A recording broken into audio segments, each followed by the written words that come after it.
की, कैसे लड़ाइयाँ लड़ी, ये सब स्वाभाविक रूप से ध्यान में आता है। हम एक गीत गाते आए हैं अक्सर, हो गए हैं स्वप्न सब साकार कैसे मान ले हम, टल गया सर से व्यथा का भार कैसे मान ले हम, आ गया स्वातंत्र फिर भी चेतना आने न पाई। मतलब स्वातंत्र तो आ गया पर चेतना आने न पाई। प्रगति के पथ ही नाम श्रद्धा श्रम की दी विदाई, इस भयंकर मौज के पतवार कैसे मान ले हम, हो गए हैं स्वप्न सब साकार कैसे मान ले हम। तो स्वाभाविक है कि आज देश की स्वाधीनता के बाद हमको लगता है क्या जिस प्रकार की स्वाधीनता की कल्पना की गई थी उस प्रकार की स्वाधीनता हमने प्राप्त कर ली है। वो जिस प्रकार का स्वप्न भगत सिंह ने देखा था फांसी के फंदे पे जाता हुआ, वो स्वप्न पूरा हो गया है क्या? और इसलिए अगर देखें तो वो स्वप्न पूरा नहीं हुआ है। और इसलिए जब स्वाधीनता की बात करेंगे तो हमको उसके आधार में भारत कैसा है, इस भारत के प्रति हमारे देखने का दृष्टिकोण कैसा है, जब तक उसकी हम कल्पना नहीं करेंगे तब तक हम स्वाधीनता के भाव को नहीं समझ सकते। हमको आगे क्या करना है उस भाव को भी हम नहीं समझ सकते। मैं अगर भारत को समझाने की बात करता हूं तो मुझे एक दो गीत बहुत अच्छे ध्यान से आते हैं जिसमें भारत कैसा चाहिए या भारत कैसा था, दोनों बातें उन गीतों के अंदर है। एक गीत हमने सुना होगा, जहां डाल डाल पर करती थी बसेरा वो भारत देश मेरा, जहां सूरज सबसे पहले आके डाले अपना डेरा वो भारत, जहां सत्य अहिंसा और धर्म का पग पग लगता डेरा वो भारत देश मेरा। तो हमको ध्यान में आता है भारत कैसा था। और जब हम ये सोचेंगे भारत ऐसा था तो हमको भारत के लिए कुछ करने की इच्छा होती है, भारत को वैसा बनाने की इच्छा होती है। एक मनोज कुमार की फिल्म आई है, उसमें वो गीत गाता है, क्या गाता है, जब जीरो दिया मेरे भारत ने, दुनिया को तब गिनती आई, तारों की भाषा भारत ने दुनिया को पहले सिखलाई, देता ना दशमलव भारत को चांद पे जाना मुश्किल था, धरती और चांद की दूरी का अंदाजा लगाना मुश्किल था, सभ्यता पहले जहां आई, जन्मी है जहां पे कला, अपना भारत वो भारत है जिसके पीछे संसार चला, संसार चला आगे बढ़ा, यूं आगे बढ़ा बढ़ता ही गया, भगवान करे या और बढ़े, बढ़ता ही रहे फूले फले, बढ़ता ही रहे फूले फले। इसका क्या अर्थ है? तो स्वाभाविक है कि भारत जो बढ़ता रहे फूले फले, यानी भारत विश्व गुरु बने, भारत विश्व गुरु बने, यह प्रत्येक भारतीय की इच्छा है। और इसलिए भारत केंद्रित, इसीलिए तो इस भारत के प्रति जो देखने का हमारा दृष्टिकोण है वो अलग है। हमने इसको कर्म भूमि कहा है, हमने इसको त्याग भूमि कहा है, हमने इसको धर्म भूमि कहा है, हमने इसको जो है मातृभूमि कहा है, हमने इसको जो है अनेक नामों से, अलग अलग नामों से पुकारा है। और इसीलिए जो अगर हम देखें, जब हम इसकी बात करते करते तो हमको ऋग्वेद की वो ऋचा जिसके अंदर कहा गया माता भूमि पुत्र हम पृथिव्या, यह मेरी माँ है और मैं इसका पुत्र हूँ। जब हम देखेंगे कि श्री राम भगवान जब लंका जीत लेते हैं और लक्ष्मण कहता है यहीं रह जाते हैं, तब श्री राम कह देते हैं अपी स्वर्णमयी लंका नाम हम लक्ष्मण रोचते जननी जन्मभूमि स्वर्गादपि गरेश। और इसीलिए बंकिम चंद्र चट्टोपाध्याय जब आनंद मठ के अंदर वंदे मातरम की रचना करते हैं, और इसीलिए भगत सिंह जब फांसी के फंदे पर बढ़ता है और वंदे मातरम गाते हुए निकलता है तो वो यही कहता है, सपने में देखा था जिसको आज वही दिन आया है, सूली के पार खड़ी माँ जिसने हमें बुलाया है, मैं वापस आऊंगा लेकर आजादी का डोला, माए रंग दे बसंती चोला। तो ये जो भाव है ना, ये भाव कब आता है? जब माता और पुत्र का जब संबंध, और इसीलिए ये बलिदान की परंपरा भारत के अंदर है। वो भारत के अंदर बलिदान की परंपरा इसीलिए क्योंकि हमने इसको केवल जमीन का टुकड़ा नहीं माना, हमने इसको माँ माना है, और इसलिए हमने इसको भारत माता कहा है। और इसीलिए तो शायद हम देखें तो अपने देश के राष्ट्रपति हुए डॉक्टर APJ अब्दुल कलाम, उन्होंने बहुत अच्छी पंक्ति कही अपनी पुस्तक के अंदर। उन्होंने लिखा, कयामत के दिन मिलेगा तुझसे कलाम, माँ तुझे सलाम, माँ तुझे सलाम। और इसीलिए जिनकी आज जयंती है, अटल बिहारी वाजपेयी, उन्होंने भी कहा था, उन्होंने क्या कहा था, भारत कोई जमीन का टुकड़ा नहीं, ये जीता जागता राष्ट्रपुरुष है। यहाँ तर्पण की भूमि है, यह अर्पण की भूमि है, यहाँ का कंकर कंकर शंकर है, यहाँ की नदी नदी गंगा है। और हम जिएंगे तो इसके लिए और मरेंगे तो इसके लिए, और मरने के बाद भी गंगा में बहती हुई हमारी अस्थियों को कोई कान लगा के सुनेगा तो एक ही आवाज आएगी, भारत माता की जय।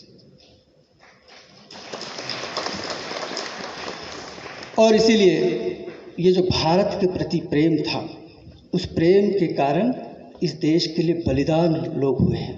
लेकिन दुर्भाग्य, जो अभी हमारे छत्रवीर सिंह जी जो बता रहे थे, दुर्भाग्य रहा इस देश का कि हमारी जो राष्ट्रीय शिक्षा नीति जिस प्रकार की आना चाहिए थी, जिसके अंदर इन महापुरुषों के बारे में, देश के लिए बलिदान होने वाले के बारे में, हमारा जो एक सनातन परंपराएं रही है, हमारे जो जीवन मूल्य रहे, उनके बारे में बताने की ज़रूरत थी। और अंग्रेजों ने इसी को नष्ट किया। उसी का परिणाम था कि आज भी हम क्या समझते हैं कि जो बाहर से आया है, जो अंग्रेजों ने दिया है, जो विदेशों ने दिया है, वो अच्छा है, और जो भारत में वो सब खराब है। इस धारणा को हमको बदलने की जरूरत है।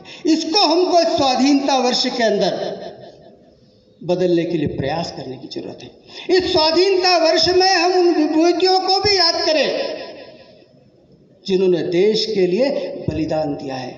देश के लिए बलिदान देने वालों की असंख्य जो है एक कहते हैं असंख्य कड़ी है। अगर यहाँ पे लगातार ऐसा कई दिनों तक भी व्याख्यान करेंगे तो शायद हम उन महापुरुषों के बारे में नहीं बता सकते। और इसलिए कुछ बातें मैं आपको बताने का प्रयास करूँगा, क्योंकि कहा गया है कि इतिहास और राष्ट्र के अपने अनुभव से कोई अगर देश और अपनी विरासत से कोई देश नहीं सीखता है तो वो देश कभी भी प्रगति नहीं कर सकता। इसलिए हमको इन बातों को, उन अनुभवों को, उन विरासतों को याद करना है। लेकिन हम जब स्वाधीनता की बात कर रहे हैं तो इसके जो है मैं कहूँगा ये भारत का स्वाधीनता का संघर्ष जो है, ये स्वाधीनता का संघर्ष नहीं बोलेंगे, इसको क्या बोलेंगे, ये जो भारत का संघर्ष है। आज़ादी के प्रयत्न नहीं थे, संघर्ष है, सतत प्रयत्न है, सतत संघर्ष है। और वो संघर्ष अगर हम कहेंगे केवल अंग्रेजों से है तो ये एक तरह से वो हजारों लाखों करोड़ों बलिदानियों का अपमान होगा। हमको तो उस दिन से याद करना पड़ेगा जब जो है 332 ईसा पूर्व सिकंदर भारत में प्रवेश कर रहा था, तब से लगा के तो हम जो 1947 तक जो संघर्ष है वो पूरा भारत का स्वाधीनता का ही संघर्ष है। किस प्रकार के संघर्ष रहा है, कितनी जो है विपदाएं झेली है, कितने कष्ट झेले हैं, तब जाके भारत स्वाधीन हुआ है। और इसीलिए किसी ने कहा है, सत सत आघातों को सहकर जीवित हिंदुस्तान हमारा, जग के माथे पर रोली सा शोभित हिंदुस्तान हमारा। दुनिया का इतिहास पूछता, रोम कहाँ, यूनान कहाँ है, घर घर में वह अग्नि जलाता, वह उन्नत ईरान कहाँ है। दीप बुझे पश्चिम गगन के, छाया व्याप्त अंधियारा, किंतु चीर कर दम की छाती, दम का हिंदुस्तान हमारा। उन सारे थपेड़ों से, संघर्षों को पार करते हुए आज हम यहाँ खड़े हुए हैं। तो भारत के स्वाधीनता के इतिहास की अगर हम बात करेंगे तो उसके 3 चरण हैं। एक चरण वो कहेंगे जो 711 के पहले का चरण है, और वो 711 के पहले का चरण, तो 711 के अंदर भारत पर पहला आक्रमण होता है मोहम्मद बिन कासिम का, और वो मुगलों का आक्रमण था। लेकिन उसके पूर्व भी कई आक्रमण हुए, जिसमें एक यवन था जिसका नाम था सिकंदर। शकों के आक्रमण हुए जिसमें हम विक्रमादित्य का नाम लेते, शकों का नाश कर दिया। हुणों के आक्रमण हुए जिसका मंदसौर के राजा यशोधर्मा ने नाश कर दिया। चीन को तो एक विश्व प्रसिद्ध दीवार खड़ी करना पड़ी, लेकिन भारत के यशोधर्मा ने उनका नाश कर दिया। आज भी अगर वहां देखेंगे तो एक स्तंभ लगा हुआ है जिसमें लिखा हुआ है यशोधर्मा च हुण जीत। हुणों को जीतने वाला राजा वो भारत भारत के अंदर हुआ है। शक, खून, कुषाण, यवन सबको हमने पराजित किया, और ये केवल भारत को लूटने के लिए आए थे। लेकिन एक जो लहर आई थी वो एक हाथ में कुरान और दूसरे हाथ में तलवार लेके आई थी। मैंने कहा मोहम्मद बिन कासिम, और मोहम्मद बिन कासिम जब आक्रमण करता है और दाहिर के राजा, सिंध के राजा दाहिर से इनको पराजित करता है, और पराजित करने के बाद वहाँ मुस्लिम राज्य स्थापित करता है, तो मेवाड़ का राजा बप्पा रावल जाता है और ईरान तक उन मुगलों को खदेड़ता है और ईरान के अंदर भी अपनी सत्ता स्थापित करता है। और जब तक मेवाड़ के राजा की तलवार ईरान नहीं जाती थी तब तक वहाँ के राजा को मान्यता नहीं मिलती थी। ऐसे भारत का इतिहास रहा है, लेकिन हमको पढ़ाया नहीं गया। तो मुगलों से संघर्ष किया है, उसमें शिवाजी महाराज का नाम है, उसमें राणा प्रताप का नाम है, राजा रणजीत सिंह का नाम है। ऐसे अनेक राजा महाराजा जनता जिनका इस देश की स्वाधीनता में योगदान था, उन्होंने मुगलों से संघर्ष किया। और मुगलों की सत्ता से संघर्ष लेते लेते हमने कभी उनकी सत्ता को स्वीकार नहीं किया। लेकिन उसी कालखंड में एक और आंधी आई जिसको हम कहते हैं आज ब्रिटिश, अंग्रेज। तो मैंने कहा एक वो चरण और दूसरा चरण था अंग्रेजों का आक्रमण का। अंग्रेजों का आक्रमण यानी 1857 तक का एक दौर। तो पहला आक्रमण कब? तो 1598 के अंदर भारत में एक जो है नाविक आया जिसने भारत की खोज की, ऐसा कहते हैं। उसका नाम था Vasco D gamma. Vasco D gamma Bharat आया, भारत की उसने खोज की, और वो कहता है अपनी जीवनी में कि मैं गुजरात के चंदन नाम के व्यापारी के जहाज के पीछे पीछे भारत आया था, और मेरे जहाज से 10 गुना बड़ा जहाज उस चंदन नाम के व्यापारी का था जो मसाले का व्यापार करता था, और उसने भारत की खोज कर ली। और उसके बाद में फिर पुर्तगाली है, डच है, अंग्रेज है, फ्रांसीसी, इन सब के आक्रमण हुए भारत के अंदर। और कहते हैं कि इन आक्रमणों में एक निर्णायक आक्रमण जो है 1757 का हुआ। और 1757 का जो युद्ध हुआ वो बंगाल के नवाब सिराजुद्दौला और जो है अंग्रेजों के बीच हुआ, और उसमें कहते हैं कि वो घमासान युद्ध हुआ। इतिहास में हमको ऐसे ही पढ़ाया जाता है, और 1 घंटे चला मात्र युद्ध। तो निर्णायक कैसे हुआ होगा आप भी समझ सकते हैं। 1 घंटे में भारत का एक निर्णायक युद्ध हो गया। और उसके बाद कौन सा युद्ध हुआ? तो कहते हैं उसके बाद में फिर 1857 में युद्ध हुआ। तो 1857 और 1757 के बीच में इस प्रकार का कोई संघर्ष नहीं हुआ होगा क्या? तो एक ही सोचने वाली बात है। तो अगर हम इतिहास उठाएंगे तो हमको ध्यान में आएगा कि 1757 से लगा के 1857 के बीच में 38 जो है घमासान युद्ध हुए हैं, बड़े युद्ध हुए हैं। और अगर उनको पढ़ेंगे तो उनमें सन्यासियों का भी विद्रोह है, जिसको के रूप में आनंद मठ लिखा है बंकिम चंद्र चट्टोपाध्याय ने। वो संघर्ष किसका था? सन्यासियों का था। तो ऐसे 38 संघर्ष हुए हैं। उन 38 संघर्षों के बाद में एक जो तीसरा जो चरण आता है वो आता है 1857। तो हम विशेष रूप से जो आज के इस विषय में जो चिंतन में बात करेंगे वो 1857 से लगा के तो 15 अगस्त 1947। अब मेरे को एक मित्र मिला, उसने कहा भाई साहब वो अंग्रेज अगर नहीं आते तो भारत का क्या होता? तो सोचने वाली बात है। अंग्रेज भारत में नहीं आते तो भारत का क्या होता, ये उसका प्रश्न था। और मुझे लगता है कुछ लोग यहाँ बैठे हुए उनके मन में भी शायद ये प्रश्न होगा।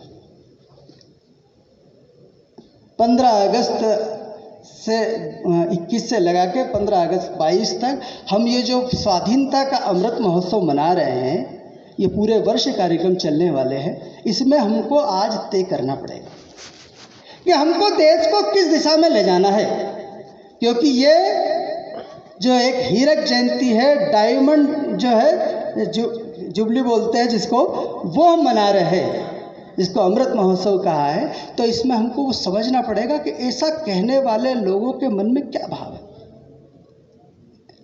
क्या हम ये देखते नहीं है, क्या ये सोचने में नहीं आता क्या 74 वर्षों हमको हो चुके हैं, हर साल हम जो है 15 अगस्त 26 जनवरी को जो नारे लगाते हैं, जिसमें वंदे मातरम है, जय हिंद है, भारत माता की जय है, क्या हम 15 अगस्त 1947 के पहले ये बोल सकते थे क्या? अगर हम बोल सकते होते तो शायद हम कहते कि हाँ, वरदान थे हमारे लिए। आप सोचो, कोई व्यक्ति अगर वंदे मातरम कहता तो उसको तोप से उड़ा दिया जाता था। कोई व्यक्ति जय हिंद बोलता था तो फांसी पे चढ़ा दिया जाता था। इसलिए अंग्रेज हमारे लिए वरदान नहीं हो सकते। इसलिए हमको मैं उन लोगों को याद करना चाहिए। आप सोचो तो सही, कितनी माएँ ऐसी होंगी जिनके पुत्र चले गए देश की आज़ादी में। कितने जो है पुत्र ऐसे होंगे जिनके पिता नहीं थे, उनके पिता आज़ादी में शहीद हो गए स्वतंत्रता के लिए। ऐसे कितने पुत्र पुत्री बहन जिनकी मांग का सिंदूर उजड़ गया, वो कैसे होंगे? कितने लोगों ने ये जो सब समर्पण किया, अपना सब कुछ सर्वस्व कर दिया, तब जाके हमको जो है ये आज़ादी मिली है, यह स्वाधीनता मिली है हमको। और इसलिए हम सब उनके ऋणी हैं, हम सब उनके कृतज्ञ हैं, जिनके परिश्रम से, जिनके प्रयास से हमको ये स्वाधीनता हमने प्राप्त की। और ये स्वाधीनता कोई आकस्मिक घटना नहीं थी कि लोग कहते कि अचानक जो है ऐसा हुआ और स्वाधीन हो गए।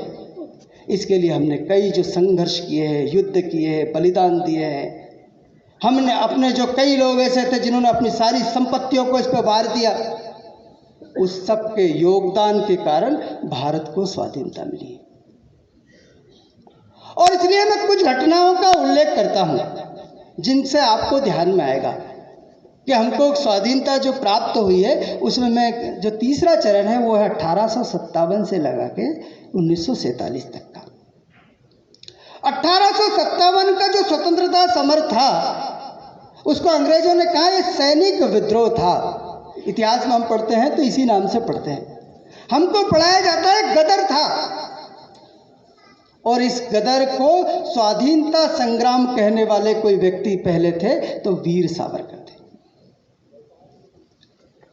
और इस स्वाधीनता समर 1857 से लगा के, चाहे वो 1857 के सारे जो क्रांतिकारी हो या उसके बाद के सारे क्रांतिकारी हो, चाहे वो सुभाष चंद्र बोस हो, भगत सिंह हो, चंद्रशेखर आज़ाद हो, राम प्रसाद बिस्मिल हो, वीर सावरकर हो, महात्मा गांधी हो, इन सब का योगदान रहा है। इन सब के योगदान से हमको स्वाधीनता मिली है।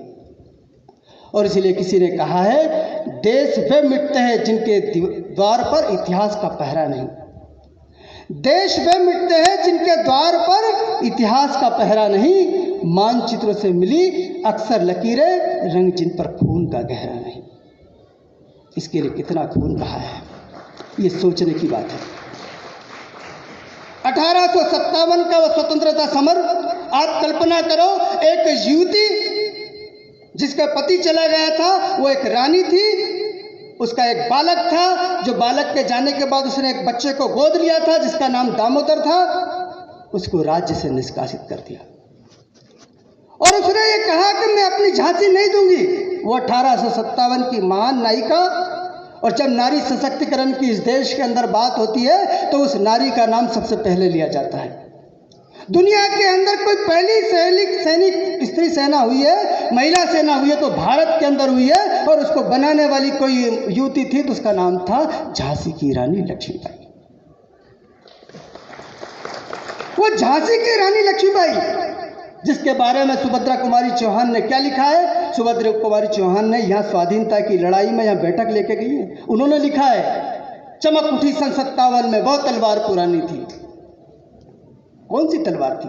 खूब लड़ी मर्दानी वो तो झांसी वाली रानी।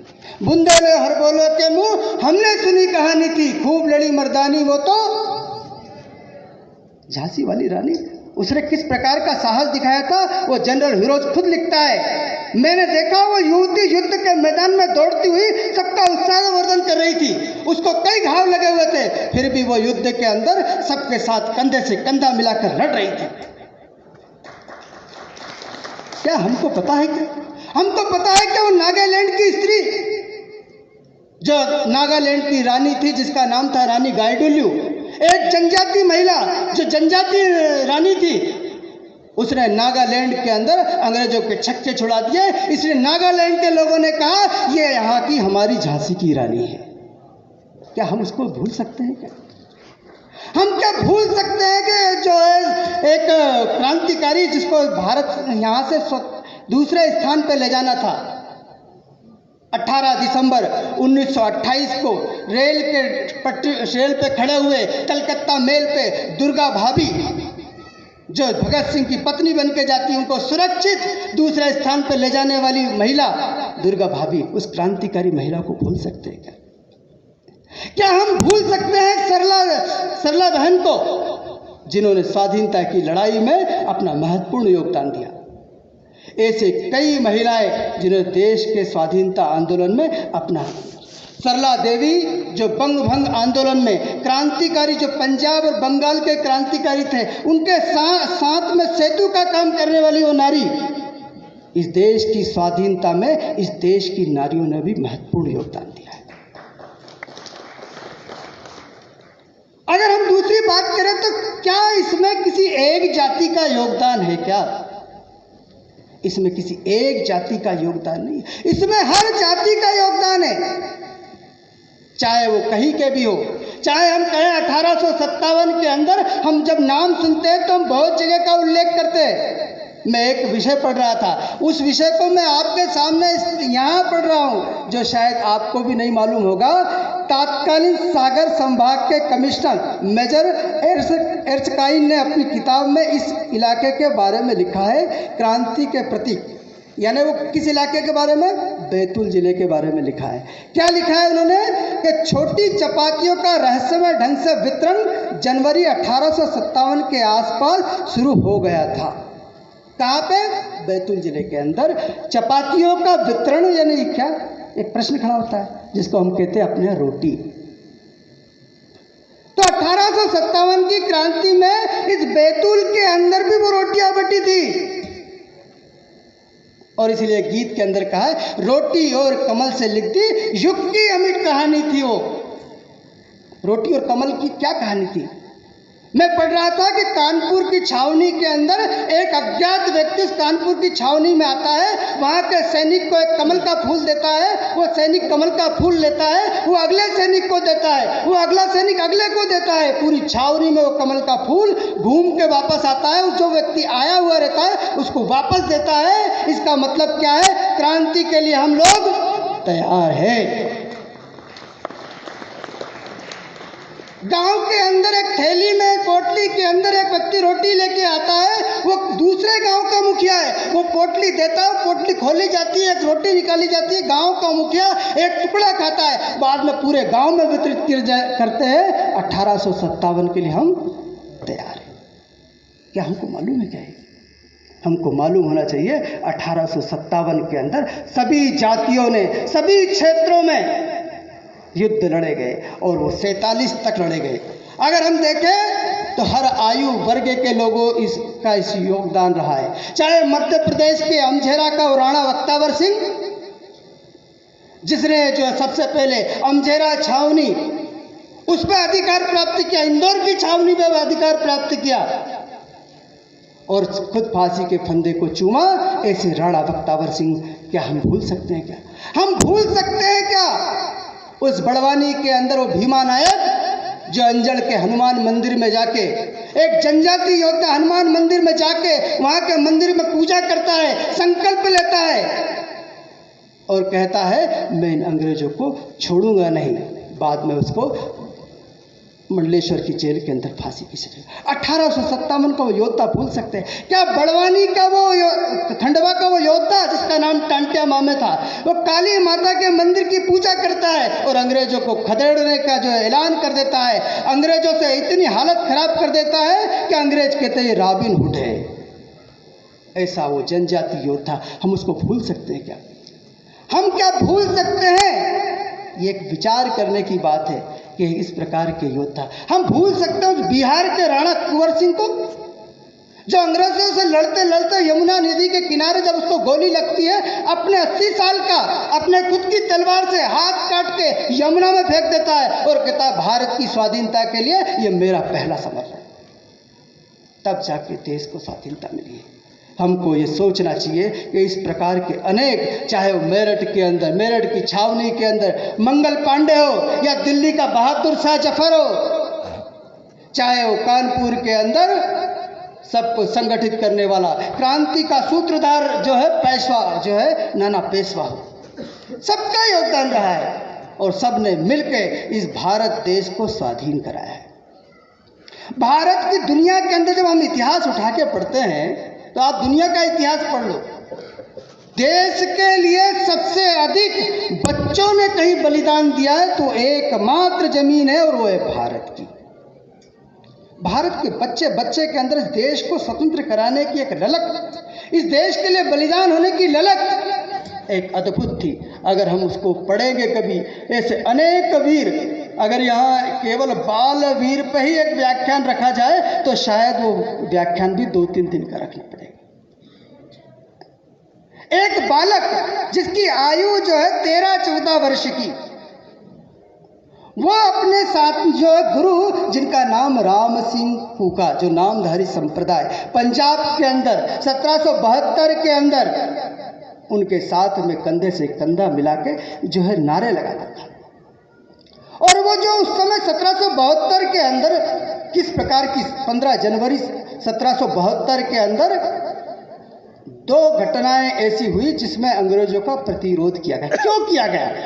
अंग्रेजों ने वहां जो है कत्ल खाने खोले, गायों के काटने के कत्ल खाने, और पंजाब के अंदर राम सिंह फूका जिनके नेतृत्व में पंजाब के लोग खड़े हो गए, और वो जो खड़े हो गए उसमें जो बालक था बिशन सिंह वो भी था। 2 जगह अटैक हुए, एक अमृतसर के कुचड़ खाने पे अटैक हुआ और एक मलेरकोटला के जो है वहां पे अटैक हुआ, और मलेरकोटला में 50 लोग गिरफ्तार किए गए, उसमें एक बालक भी था। मलेरकोटला के परेड ग्राउंड के अंदर सब लोगों को, उन 50 लोगों को तोप से उड़ाने का आदेश दिया गया था, और अंग्रेज चाहते थे इससे डर के बाकी लोग अंग्रेज के खिलाफ नहीं। 9 तोपें बुलाई गई थी, 9 तोपों में से 7 तोपों के ऊपर उन लोगों को बांधा गया था, 7 लोगों को बांधा गया था। वो कहते हैं 7 तोपें 7 बार गरजी, यानी कितने? उन 50 लोग जिनके चीथड़े पे फेंक दिए गए थे। वो जो बालक था 13-14 साल का, बहुत सुंदर बालक था, देखने में बहुत सुंदर लग रहा था, और उसका नंबर जब आया, जब उसको ले जाने लगे तोप के पास, तो वो जो वहाँ का जो मजिस्ट्रेट था जिसको वहाँ ड्यूटी दी गई, डिप्टी कलेक्टर जिसको कहते हैं, वो था, जिसका नाम था कावन। उसकी पत्नी ने कहा इतना छोटा सा बच्चा है, इसको तो छोड़ दो। तो नहीं छोड़ सकते इसको, इतना छोटा बच्चा है। उसकी पत्नी ने जिद की, उस बच्चे को रोका गया, और कावन ने कहा तू कहे राम सिंह तेरे गुरु नहीं है और तू अंग्रेजों के खिलाफ नहीं है, सब बोल। वो बच्चा नहीं बोलता है। वो फिर जब नहीं बोलता है तो कावन जो है वो राम सिंह फूका के बारे में और भारत के खिलाफ जब बोलने लगता है, 12-13 साल का बच्चा उछलता है और उछल कर उस कावन की दाढ़ी को पकड़ लेता है और उस दाढ़ी को नोचने लगता है। सैनिक आते हैं, छुड़ाने लगते हैं, प्रयास करने लगते हैं, वो बालक नहीं छोड़ता है। आखिर में वो सैनिक उस वीर बालक के दोनों हाथ काट देते हैं। आप समझ सकते हैं वो जो है 12-13 साल का जो है बालक बिशन सिंह, क्या वो स्वाधीनता के संघर्ष में उसका बलिदान नहीं था? स्वाधीनता के संघर्ष के लिए अगर हम कहें तो ऐसे कई प्रसंग हैं, जिसमें से एक वंदे मातरम की रचना जी।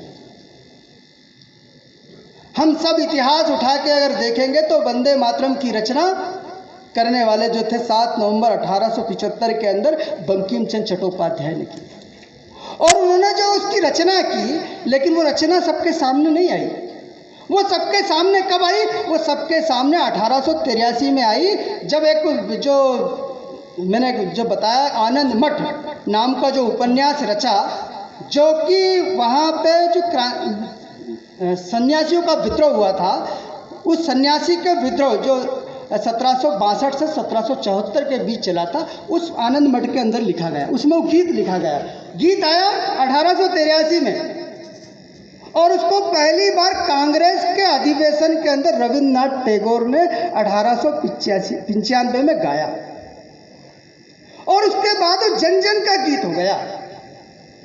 अंग्रेजों ने जो है 1905 के अंदर बंगाल का विभाजन कर दिया।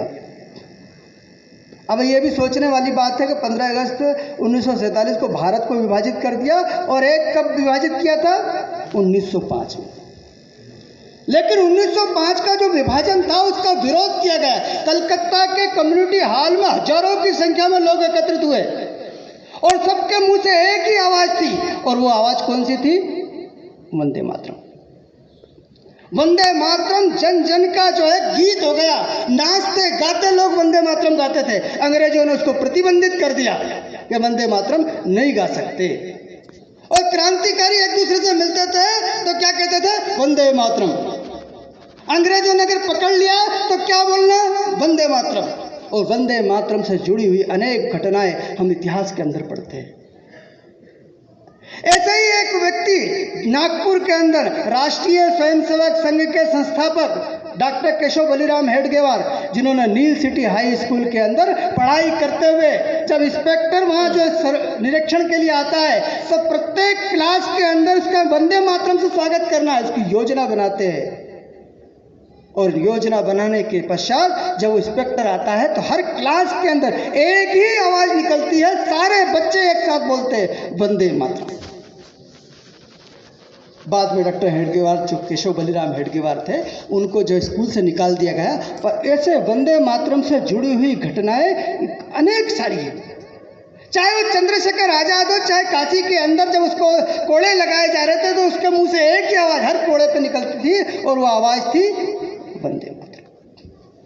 और इसीलिए स्वाधीनता के आंदोलन में ये जन जन का जो गीत था वंदे मातरम, इसने भी एक महत्वपूर्ण भूमिका का निर्वहन किया। 1905 में बंगाल का विभाजन किया, इसका विरोध होना चाहिए। तो लाल बाल पाल, ये तीन लोगों की जोड़ी, लाला लाजपत राय पंजाब के अंदर, बिपिन चंद्र पाल बंगाल के अंदर और बाल गंगाधर तिलक महाराष्ट्र के अंदर, उन्होंने जन जन को इसके विरोध में खड़ा कर दिया। इधर क्रांतिकारियों ने सोच लिया था जो जो गड़बड़ अधिकारी है उनको हम छोड़ेंगे नहीं। और इसीलिए एक बालक 1905 के अंदर, जिसकी आयु 18-19 साल की, जिसका नाम खुदीराम बोस, उसने अपने साथियों के साथ मिलकर योजना बनाई कि एक किंग्स फोर्स नाम का यहाँ का जो मजिस्ट्रेट है, इसको मारना है हमको। और योजना बनाते हैं और उसकी निगरानी करते हैं। वो क्लब जाता है, रात को रोज आता है, तो 8:30 बजे के आसपास उसका इंतजार कर रहे थे। बग्गी आती है, उस बग्गी के पीछे पीछे अंधेरे पर दौड़ते हैं और खुदीराम बोस और उसका साथी उस बग्गी के ऊपर बम फेंकते हैं। और बम फेंकने में उस बग्गी के अंदर 3 लोग मारे जाते हैं। लेकिन वो किंग्स फोर्स उस दिन लेट निकला, देरी से निकला, इसलिए वो बच जाता है। लेकिन वो बालक एक तरह से जो आवाज, जो धमाका करता है, वो भारत नहीं विदेशों तक धमाका कर देता है, जिसकी गूंज सब दूर सुनाई देती है। एक जो है 18-19 साल का बालक देश की स्वाधीनता के लिए इस प्रकार का प्रयास कर रहा है। अंग्रेज उसको पकड़ते हैं, उसको पकड़ने के बाद उसको फांसी की सजा सुनाई जाती है और उससे पूछा जाता है, बोल तेरी अंतिम इच्छा क्या है। ऐसा होता है, उससे भी पूछी जाती है।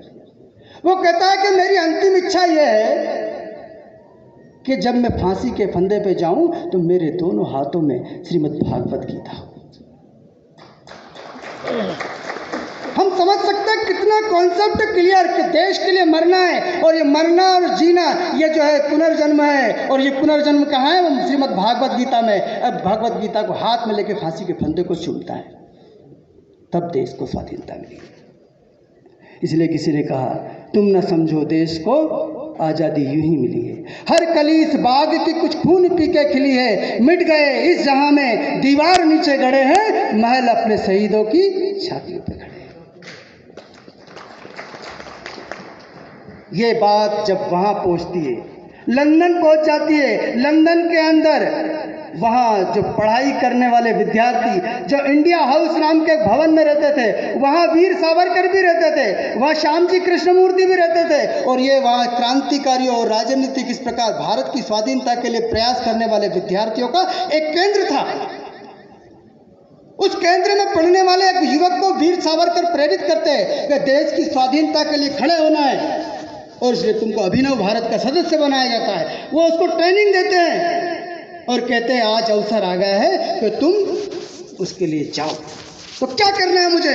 तुमको ये जो करजन वाइली है, जो भारत का सचिव है, सलाहकार है, इसको जो है तुमको मारना है।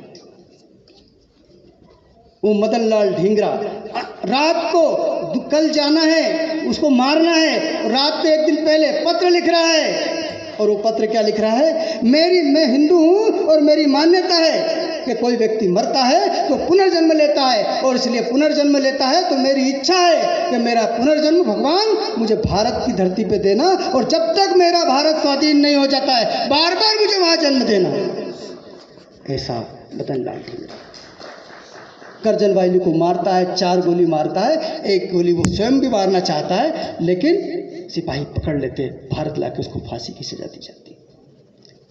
देश के लिए ऐसे अगणित योद्धा है जिनके हम यहाँ नाम लेते लेते थक सकते हैं।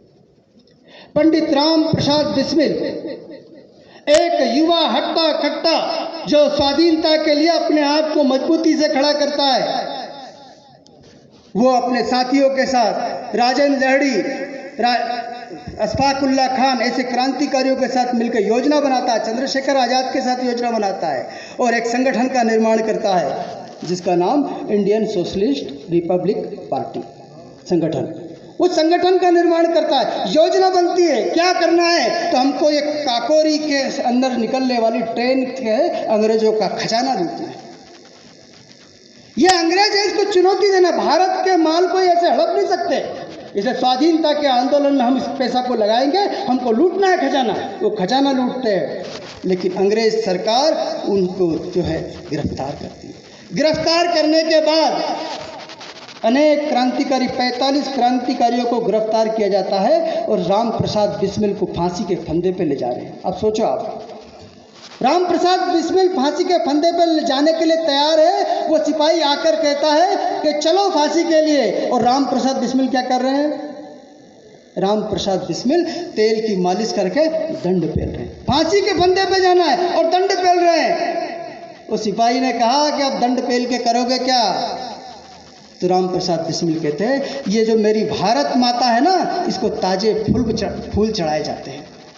हमारे यहाँ खंडित प्रतिमाओं की पूजा नहीं होती, अखंडित प्रतिमाओं की पूजा होती है। हमारे यहाँ जो ताज़ा फूल चढ़ाया जाता है, इसलिए मैं अपने आप को तरोताज़ा कर रहा हूँ, ताकि भारत माता को ये मेरा तरोताज़ा शरीर हो।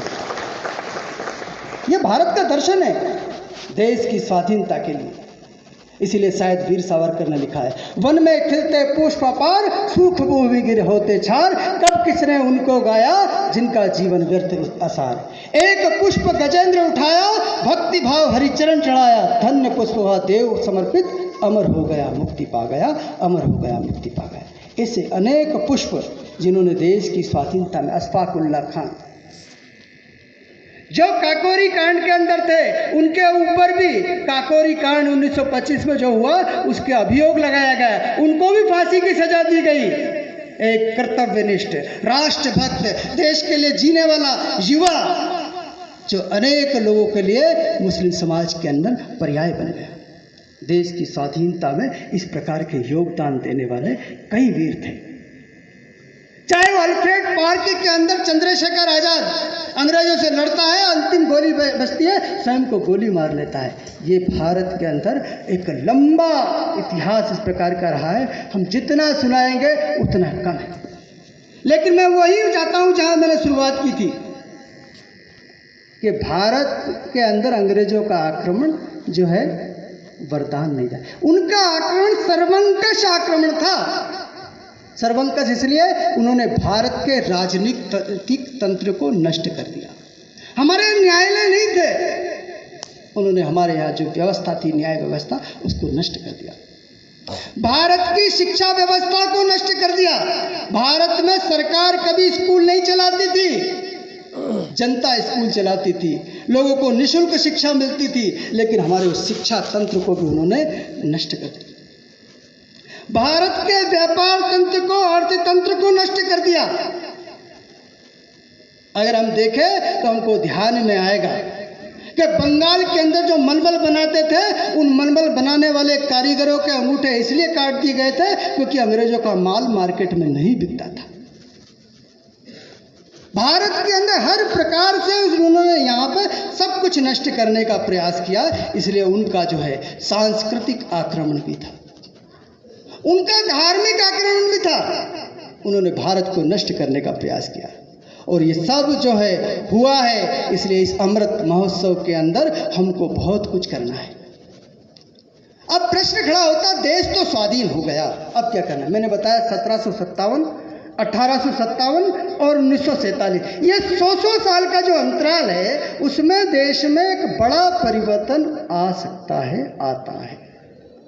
और ये 100 साल जो है, आने वाले जो है 25 वर्ष, यानी देश की स्वाधीनता के हम अमृत महोत्सव मना रहे हैं, और आने वाले 25 वर्ष यानी हम जब स्वर्ण जयंती मनाएंगे तो हमको यह संकल्प करना है, हम भारत कैसा देखना चाहते हैं, भारत को हम कहाँ देखना चाहते हैं। और इसलिए हमको इस अमृत महोत्सव में वो सारे काम करने होंगे जो काम छूट गए हैं, जो काम अधूरे रह गए हैं, वो सब हमको करना होंगे। तो हमको ये भी सोचना पड़ेगा कि हमको करना होंगे तो क्या करना होंगे। तो हमको भारत को उस स्थान पे ले जाना है। तो हमको महर्षि अरविंद ने जो कहा है, भारत उठेगा दुनिया को कुचलने के लिए नहीं, किसी सभ्यता को नष्ट करने के लिए नहीं, भारत दुनिया का मार्गदर्शन करने के लिए उठेगा। भारत उठेगा एक दीप स्तंभ के नाते, जिसमें दूर दूर के लोगों को मार्ग दिखाई दे। हमको इस प्रकार से भारत को खड़ा करना है, और खड़ा करना है तो अपने नागरिक होने के कर्तव्यों का निर्वाह करना पड़ेगा। हम नागरिक होने के नाते हमको कौन कौन से कार्य करना है, ये हमको सोचना पड़ेगा। मैं प्रातः उठने से लगा के सोने तक मेरी जो दिन भर की गतिविधियां हैं, उसमें भारत के लिए मैं कौन कौन से काम करता हूँ या नहीं करता हूँ, तो मुझे कौन कौन से काम करना चाहिए, ये हमको सोचना पड़ेगा। इसलिए हमारा जीवन, हमारा चरित्र, हमारा उस प्रकार का बनाना पड़ेगा। आज हमारे देश के प्रधानमंत्री हमारे लिए प्रेरणा हो सकते हैं। आप सोचो कि देश का प्रधानमंत्री तो पहले भी विदेश जाते थे, अभी भी जाते हैं, दोनों में अंतर क्या है? अगर आज देश के प्रधानमंत्री भारत से बाहर जाते हैं तो वो क्या लेके जाते हैं? तो भारत से स्वदेशी लेके जाते हैं, स्वभाषा लेके जाते हैं, स्वभूषा लेके जाते हैं, स्व संस्कार लेके जाते हैं, स्व संस्कृति लेके जाते हैं। और इसीलिए अगर अपन देखेंगे, आज लोग जैकेट पहनते हैं, दुनिया के अंदर जैकेट भारत में पहनते थे। आज दुनिया में सबसे ज्यादा मांग किसकी है? कुर्ते पजामे। और वो भारत से बाहर जाते हैं तो संस्कृति लेके जाते हैं। नमस्कार, अभी हमने देखा होगा कि इस कोरोना समय के अंदर ही वो अमेरिका गए, वहाँ के जो है राष्ट्रपति से मिलते बाइडन से, सबने देखा होगा टीवी पे। जैसे ही बाइडन मिलता है तो क्या कहते हैं? नमस्कार, कैसे? सबने सुना था। उसको हिंदी नहीं आती, इनको हिंदी आती है, लेकिन अपनी भाषा में वार्तालाप करते हैं। तो हमको अपनी भाषा पे गर्व होना चाहिए। इसलिए मैं रहूं या ना रहूं, ये देश रहना चाहिए। ये देश कब रहेगा? जब हम छोटे छोटे से काम करेंगे। हम अपनी मातृभाषा में, हमारे जो छत्रवीर सिंह जी ने अपनी मातृभाषा के बारे में बोला है, हम अपने मातृभाषा में व्यवहार करें, हम अपनी मातृभाषा को लिखें। हमारी लिखने की जो है मातृभाषा होना चाहिए। हमारे जो संस्कार है एक पीढ़ी से दूसरी पीढ़ी को देने के, वो हमारी संस्कृति में है। इसलिए जो है कई लोग जो है कहीं भी चल देते, ना सोचते ना समझते। एक हमारे यहाँ वो चल गया आजकल अप्रैल फूल, लेकिन अप्रैल फूल को हिंदी में क्या कहते हैं, कोई बता सकता है क्या? आप में से कोई भी बता सकता हो तो है? ऐसा है नहीं। हम भारत के अंदर अप्रैल फूल का कोई पर्यायवाची नहीं है, क्योंकि हम किसी को मूर्ख नहीं बनाते हैं, किसी को फूल नहीं बनाते। ब्लैकमेल, हम किसी को ब्लैकमेल करते ही नहीं, इसलिए अपनी भाषा में हमको ब्लैकमेल शब्द का कोई पर्याय नहीं मिलेगा। लेकिन इस संस्कृति को किस प्रकार से नष्ट करने का प्रयास किया जा रहा है। इसलिए हमको ये भी सोचना पड़ेगा कि हमारी संस्कृति हमको बचाना है। हमको अपने घर को पाठशाला बनानी पड़ेगी, और घर को पाठशाला बनाने में माता और पुत्र पिता की भूमिका महत्वपूर्ण होती है, पर माता उस भूमिका का निर्वहन नहीं कर पा रही है। मुझे ध्यान है, यहाँ बैठे हुए सबको ध्यान में होगा, कोई मेहमान आते थे तो हमारी माता जी कहती पैर छू। आज की माताएं कहती क्या? आज की माताओं को ये नहीं पता कि हमको हमारे बच्चों को कौन सी चीजें सिखाना है। वो सिखाना चाहते हैं ट्विंकल ट्विंकल। क्यों भैया, गायत्री मंत्र नहीं सिखा सकते? हम जो है महाकाल का कोई मंत्र ओम नमः शिवाय नहीं सिखा सकते क्या? हम बहुत कुछ सिखा सकते हैं। इसलिए हमको घर को पाठशाला बनानी पड़ेगी। हमको यह भी देखना पड़ेगा कि हमको अपने चरित्र के अंदर ईमानदारी लाना पड़ेगी। हम अपेक्षा करते हैं, अरे साहब ये प्रशासनिक अधिकारियों को अच्छा काम करना चाहिए, ये नेताओं को अच्छा काम करना चाहिए, ये पुलिस को अच्छा काम करना चाहिए, ये मास्टरों को अच्छा काम करना चाहिए, ये डॉक्टरों को अच्छा काम करना चाहिए, और हमको क्या करना है? इसलिए हमको अपनी भी जवाबदारी का निर्वहन करना पड़ेगा। इस देश को आगे बढ़ाना है तो मेरी क्या भूमिका है, मेरा क्या काम है? मैं अपनी पीढ़ी को कैसा बनाना चाहता हूँ? मैं मेरे बच्चों को भ्रष्टाचारी बनाना चाहता हूँ क्या? मैं उनको आकर्मण्य बनाना चाहता हूँ, या मैं उसको एक ईमानदार व्यक्ति बनाना चाहता हूँ? तो ऐसी घटनाओं को उनको बताना पड़ेगा। हमको बताना पड़ेगा कि हमारे जो चरित्र आज जो है नैतिक पतन हुआ, क्यों हुआ? क्योंकि हमारे घर के अंदर आप सब लोगों ने देखा होगा, दादी है, नानी है, मौसी है, वो बिठाती थी और कहानी सुनाती थी। आज हम कहानी सुनाना बंद कर दिया। वो नैतिक कथाएं थी जिसके कारण बच्चे का जीवन बनता था। आप क्यों नहीं बताते कि स्वामी विवेकानंद जब इंग्लैंड की धरती पे थे और एक युवती आके जब उनसे कहती है मैं आपसे विवाह करना चाहती हूँ, वो विवेकानंद कहते हैं कि आप मुझसे क्यों विवाह करना चाहती हैं? तो युवती कहती है कि मैं इसलिए विवाह करना चाहती हूँ कि आप बहुत सुंदर हैं और आपसे मैं जब विवाह करूंगी तो मुझे सुंदर पुत्र प्राप्त होगा। स्वामी विवेकानंद बिना क्षण विचार किए उस युवती के पैर छूते और कहते माँ मैं ही आज से तुम्हारा पुत्र हूँ। हम क्यों नहीं बताते? हम क्यों नहीं बताते? शिवाजी महाराज के जो अंगरक्षक थे, उनके जो पालनहार थे, संरक्षक थे, दादाजी कोंडदेव के बारे में एक बार घूमते घूमते आम का उनको बहुत सुंदर आम दिखा, उनका खाने का मन हुआ और अपना हाथ आगे बढ़ाया और ध्यान आया ये तो राज्य का है, मेरा नहीं है। और उन्होंने अपनी तलवार निकाली और हाथ काटने को हुए, लेकिन सिपाही ने पकड़ा, क्या कर रहे हैं? नहीं, मेरा मन ये राज्य के फल तोड़ने की इच्छा हुई, मैंने ये बेईमानी मेरे मन के अंदर आ गई, मैं ये हाथ काट दूंगा। शिवाजी महाराज के पास ले जाते हैं। शिवाजी महाराज कहते हैं आप दंड देना चाहते हैं ना, तो एक काम करिए, ये आपकी एक बाजू है ना, इसके जो पहनते हैं कमीज, इसके एक बाजू को निकाल दीजिए। आपको जब जब ये ध्यान आएगा आपको ध्यान में रहेगा और सबको भी ध्यान में रहेगा कि आपके मन में इस प्रकार का विचार आया था। ईमानदारी इसको कहते हैं। हम हमारे बच्चों को क्यों नहीं सिखाना चाहते? हमको ये भी सिखाना पड़ेगा माता के प्रति हमारी देखने की दृष्टि क्या है, अर्थ के प्रति हमारी देखने की दृष्टि क्या है। ये सब अगर हम बताएंगे तो हमारी अच्छी पीढ़ी तैयार होगी। हमको ये भी ध्यान रखना पड़ेगा स्वच्छता को लेके। आज भारत के अंदर 5.5 लाख गांव जो है शौच मुक्त हो गए, शौचालय बन गए। क्या परिवर्तन आ गया इन 5-6 सालों के अंदर? लेकिन लोगों की मानसिकता में परिवर्तन आया। मैं कई बार देखता हूँ कि बिस्किट खाने के बाद वो छोटा सा बच्चा भी रहता है, वो देखता है कि मुझे वेपर कहाँ फेंकना है, लेकिन कई लोगों के व्यवहार में नहीं है। पान खाया और कागज को ऐसे ही फेंक दिया, ऐसे भी लोग। तो ये व्यवहार में कैसे आए, स्वच्छता कैसे आए? तो हमको स्वच्छता को लेके क्या क्या कर सकते हैं? हम तो यहाँ कई चित्र देखते हैं, मोहन जी करते रहते हैं, नदी के जल का संरक्षण करते रहते हैं। वहाँ से वो गाज निकाल रहे हैं, अपने कपड़े निकाल के कर रहे हैं। क्यों कर रहे हैं? किसका फायदा है? ये समाज है, इस समाज को स्वच्छ करना मेरा कर्तव्य है, मेरा दायित्व है। तो मेरा दायित्व ये भी तो है कि मुझे जल बचाना है। जल को मैं कैसे बचा सकता हूँ? नल की टोटी है, हल्की खुली है, मुझे दिख रहा है, तो बंद नहीं कर सकता क्या? महात्मा गांधी एक बार जो काशी के अंदर थे और काशी के अंदर उनका हाथ धुला दीजिए, एक लोटा पानी लेके आए नेहरू जी, हाथ धुलाने लगे। गांधी जी ने कहा बस बस बस, अरे गांधी जी यहाँ पानी की कमी नहीं, गंगा बहती है। तो महात्मा गांधी कहते हैं मेरे अकेले के लिए नहीं बहती है। यानी जो जल है प्रकृति ने हमको दिया, ये मेरे अकेले के लिए नहीं है, ये पूरे समाज के लिए उस जल को बचाने का दायित्व भी, जल को संरक्षण करने का दायित्व मेरा है। इस पर्यावरण का संरक्षण करने का दायित्व भी ये मेरा है। इसलिए मुझे जो है पर्यावरण का संरक्षण भी करना है, वृक्षों का संरक्षण भी करना है, ये मेरी जवाबदारी है। इसलिए मुझे ऊर्जा का संरक्षण भी करना है। बिजली बचाने के लिए क्या मैं अपने घर पे सौर ऊर्जा का लगा सकता हूँ प्लांट, क्या ये विचार करना चाहिए। कई बार देखते हैं यहाँ बैठे टीवी अंदर चल रही है, बंद नहीं कर सकते क्या? कोई नहीं, घर में एसी चल रहा है, बंद नहीं कर सकते क्या? तो हमको ऊर्जा को भी बचाना है, इसका भी प्रयास करना है।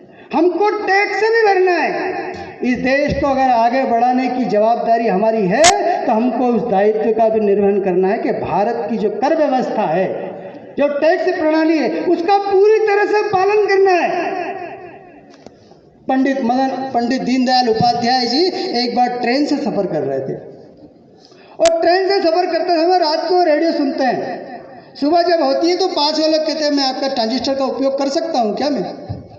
तो कहता आपके पास भी तो है। तो कहता नहीं मेरा लाइसेंस एक्सपायर हो गया है। पहले क्या होता था, लाइसेंस से रेडियो चलते थे। वो कहता मेरा लाइसेंस एक्सपायर हो गया है, इसलिए मुझे जब तक मैं इसको रिन्यूअल नहीं करा लेता तब तक इसका उपयोग नहीं करूँगा। तो इसलिए मुझे टैक्स भी भरना है, यातायात के नियमों का भी पालन करना है, मुझे समय का भी पालन करना है। जापान के बारे में मैं पढ़ रहा था तो मैंने देखा कि जापान के सारे लोग समय का पालन करते हैं। तो समय का पालन करते हैं। दूसरी जो बात महत्वपूर्ण है वो ये है कि जापान के लोग हाथ में घड़ी नहीं पहनते। घड़ी कहाँ लगी है? सार्वजनिक स्थानों पे घड़ी लगी रहती है, लेकिन लोगों के व्यवहार में ऐसा है कि समय का पालन करते हैं। तो क्या हमारे यहाँ ऐसा नहीं हो सकता क्या? इसलिए हमको समय का भी पालन करना है।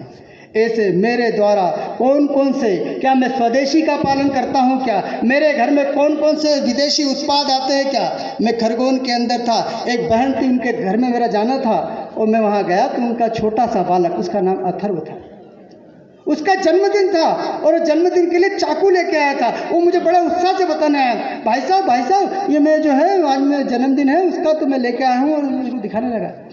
उसको मैंने उठाते हुए जो चाकू था प्लास्टिक का था, उस पर लिखा था मेड इन चाइना। और उस समय चाइना को लेकर जो देश भर में एक वातावरण बना हुआ था, मैंने कहा क्यों रहा अथर्व ये तो चाइना का। तो वो इतनी आत्मग्लानि में चला गया कि बहुत बड़ा, भाई साहब मेरे को मालूम नहीं था, भाई साहब मम्मी देखो मेरे तो गलती से हो गया। उस बच्चे के अंदर ये भाव आ गया कि मुझे विदेशी सामान का उपयोग नहीं करना है। इसलिए हम सबको आज ये संकल्प भी लेके जाना है। और मैंने जो बताया है, ये जो 25 वर्ष है आने वाले, इसमें हमको कौन कौन से अधूरे काम है जो पूरे करना है, उसका संकल्प लेके हम सब लोग यहाँ से जाएंगे। ऐसा मैं निवेदन करते हुए इन पंक्तियों के साथ अपनी बात को समाप्त करता हूँ। जीवन पुष्प चढ़ा चरणों में, मांगे मातृभूमि से यावर, तेरा वैभव अमर रहे माँ, हम दिन चार रहे मेरे।